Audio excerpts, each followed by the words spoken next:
With the Oxbridge obsession, and Jack listed some examples of the Oxbridge obsession, I think you might accept, Jack, it's just possible that the Sunday Times itself is not immune from that obsession, which just shows how pervasive it can be. The initial challenge was to sort of focus on this issue of access to university, and let me briefly touch on that and then respond to what we've heard from Leslie. The way that what's happened is that we have two terms that within the sort of professional fraternity of people working in HE developed a rather precise meaning. And one is access to university and one is participation.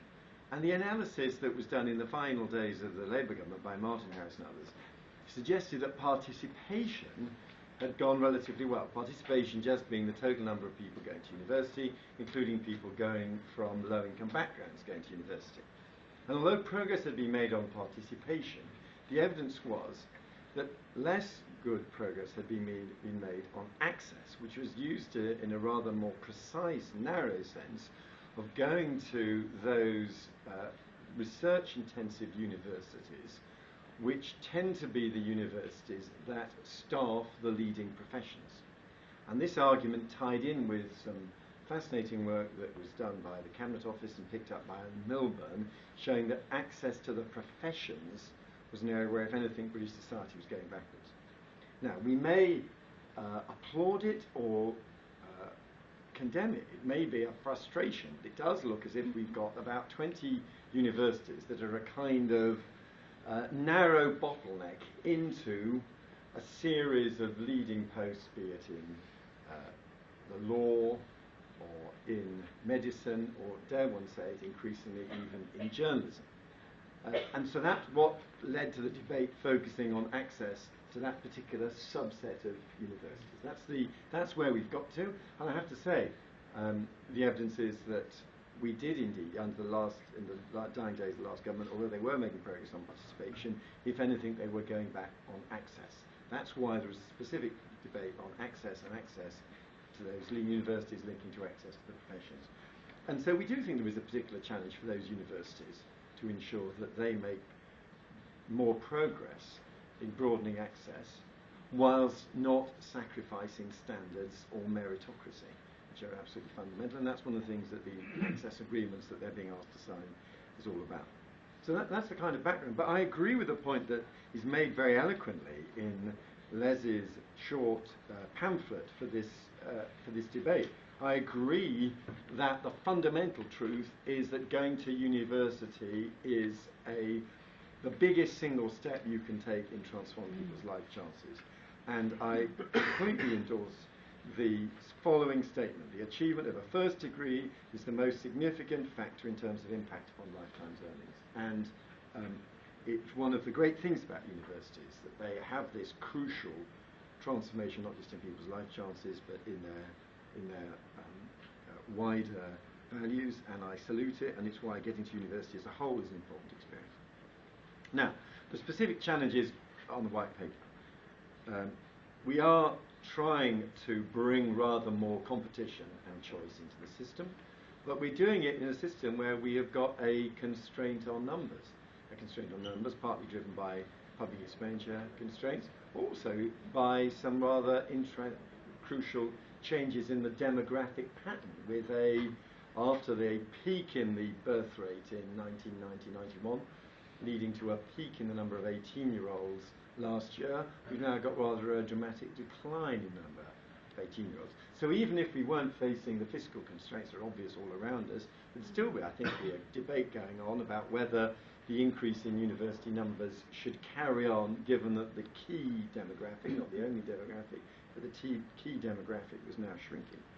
Now, the AA, we're trying to do that in two ways, in core and margin and AAB, and I know that there are pros and cons of both ways of doing it, but I would emphasise that this is a start towards this is just the start of a process towards greater liberalisation.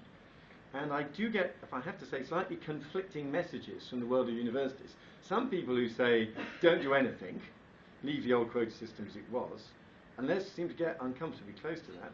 and others who say, go further, go faster. We don't like the fact that this competition is just AAB, do even more. The judgment we had to take was how much change the system could take, and our judgment, and it's a tricky judgment because it is indeed an uncertain world. Our judgment was that this was about the right amount of further competitive pressure the system could face alongside all the other changes, with about a fifth of places contestable, with out of 350,000 or so places in British universities, no, about a quarter, about 350,000 places in British universities, 60,000 or so affected by AAB, and about 20,000 or so affected by core margin. So we thought that was about the right amount of contestability the system could take in the first year, but we want to go further in later years. And as I say, I am urged by many universities that we should go further, and we intend to do so. On the issue of the opening up degree awarding powers, I do want to open up degree awarding powers, but it is not. I disagree here with Les, and much though I always enjoy our debates and respect his contribution, he calls it lowering the bar. It isn't lowering the bar.